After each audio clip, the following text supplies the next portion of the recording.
دې لوګو ته دې څنګه راپر وو؟ بس دې لوګو ته مړه بس دې غم راواړولمه.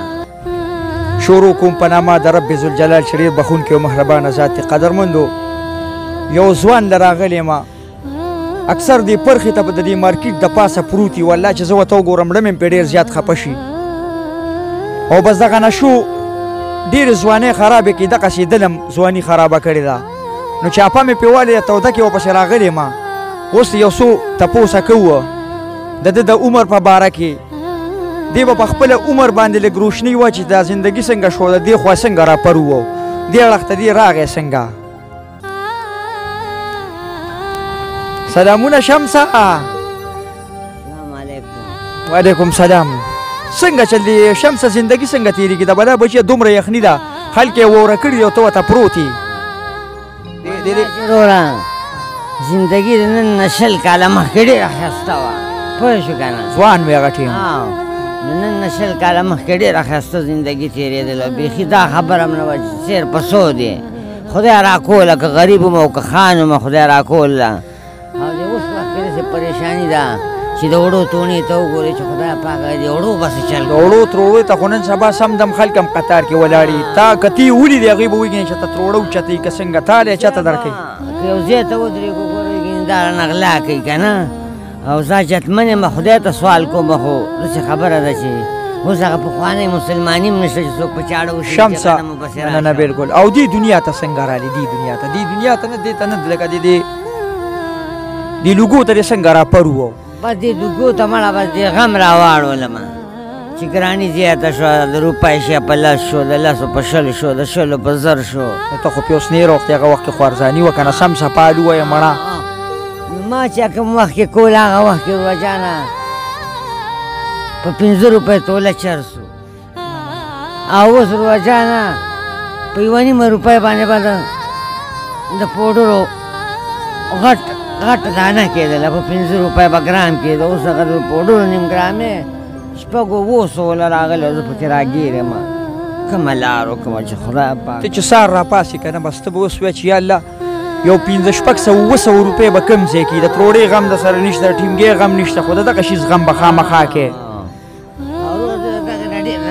قدرمندو چې ماحول ډېر ګډوډ شوی دی. واورې دا واورې چې کوم سړی خرڅي دا هم د چا زوی دی، دا هم د چا زوی دی چې سهار راپاسي د وړو غم ورسره نشته، د کټوۍ غم نشته، د سمسې غم نشته دی. دې سهار د پوډرو د نشې غم کوي. دې خلکو ته وګورئ، دا هم د الله مخلوق دی. دې که جومات ته لاړه، جومات ته مانځله عبادت لکه لاړه، ټول خلک به ورته ګوري، هغوی به وایي چې خدای پاکه ناوو نه کاږي، د اودس چارهدام لوټه پټه نه کي، ټول خلک به ورته متوجي، اعلان کې دې به تلي الله به راضي کوي. مانځله به تلي، خپله غاړه به خلاصوي، خو ټول خلک به په ده دا شک کوي که چېرته یو کور ته لاړ شي د ده نه زنانه هم پرده نه کوي. وایي دا خو نه شهید دی، نه شهید دی، زنانه هم ترې پرده نه کوي، زنانې هم په سړو کې نه اچوي. خرڅولو والا دا هم د چا زوی دی که نه؟ دقسې به ستاسو هم زامني، دا د الله مخلوق دی، په دوی باندې ترس وکړئ. شمسه څنګه پرې راووختې؟ والله چې وروره ډېرو غمونو د لاسه پرې راووختمه چې یو رانه مور او پلار هم لاړه، او بل چې هغه د هغوی وخت کې کوم ارزاني وه اوس هغه نشته دی. روجانه حیران په دې چې خدای پاکه کومه لار وکړو، په کومه لار لاړ شو. مخلوق هم راته داسې نظر کوي، د خدای خو به راباندې پام دی، خو د مخلوق د سترګو نه ډېر چپ راځو. او خدای دې راته د خپل دلبار نه. مخلوق درته څه وایي؟ د الله مخلوق درته څه وایي؟ مخلوق راته دا وایي چې ته ولې دا شی کوې؟ زه ورته وایم چې بس راګیر یم پکې، اوس د مجبورۍ نه یې کوم، مجبوره یم ځکه چې بس. قدرمندو د الله درانه دي چې د باندې ولوېدل که نه؟ یو شي د چا خوښ نه زه بل ورځ وسپې والو والم، یو غرب راولوېدم، بس راکوشو ما ته وي خفه نه شئ خدای خو ما تاسو په قص خو نه والم، خو ولګېدم په ناخطا کې هېڅ خبره نه ده. ما جلو ماف کړی مې، ما بخلې، ما الله دې وبخه. نو داسې دا د دویم خوښه نه شمسه داخلېږي چې داخل دي کوچه ته. ما پلار نیکه کباړ ما سره ډېر منشیات او هسپتال والا را سره رابطې کوي، ما ته وایي کیسري ستا کسان پکې پرې دي، هسې دې داخلوم شمسه. داخل مې که روجانه زما دې زندګۍ نه نور اړه موړېږي. دوا به راته کې؟ دوا که دوا مړه پیرانو ته به دې م کومه، ته خو لا څرګند پیریانو ته اوس مې په پیریانو په لانجه مې وتړی. پیرانو ته به م کوم او تا ته به م کوم که نه که خدای زه دې شي نه خلاص کړمه. والله که دا بوره زما پلار نیکه تشم راغستی و چا نه څه ګیله کې ابا دا د چا نه ګیله کې دا ګیله د قوم نه کوم د خلکو نه کوم د بادشاهي نه کوم چې دا سال کې زرا ګیرې مزه وسو کوله په دې بوره ما څه کول دا ته دا کباړ راټول کی کباړ دا کباړ ته راټول کی او بیا خرڅې او زه هم چې زه چاته ونیم چې مال یو روپۍ راکړه شرمېږم نه په جمع کې ویلی شم سار را روانو مسار کیدای شي زه په هغې باندې یو سپیشل پروګرام هم وکړم دلته سرکاري وړه راځي سرکاري وړه راځي دا نسوارو والا سار وختي راغلي دوکان یې کولو کړي د چولو والا راغلي د سبزو والا راغلي د کریانو والا راغلي هر یو دوکاندار راغلی او چې چا له سرکاري وړه راغلي نو د نخ نیمې بجې وې او زما خویندې میندې ورته قطار کې ولاړ وې زما غریبانان او عجز روریان ورته قطار کې ولاړو دا چا په کې رنګ راخوشي که سړی لکه دا د رنګونو ټیم چې تاسو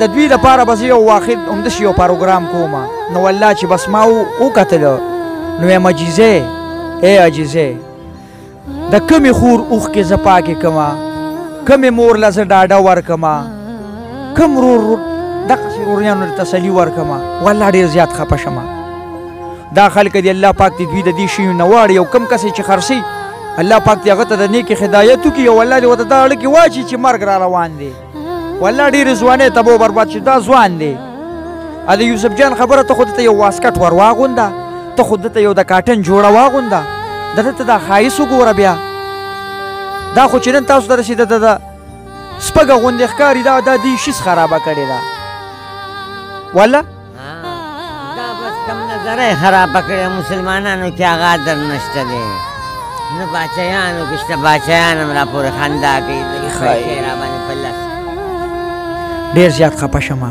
ډېر زیات خفه شمه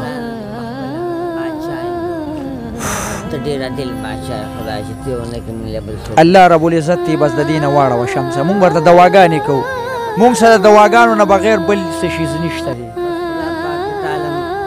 د خپل دربار نه شفا درکړي او موږ له دې خدای راکړي چې بنده ته مې ویل دا بوره به ما ګرځولې ماړه وایي دا خلک یې نه دا خلک یې نه چې دا هلکې څه شي له ګرځوي قدرمندو د خپل ځان ډېر خیال ساتئ په لوی الله م سپارم د الله په امان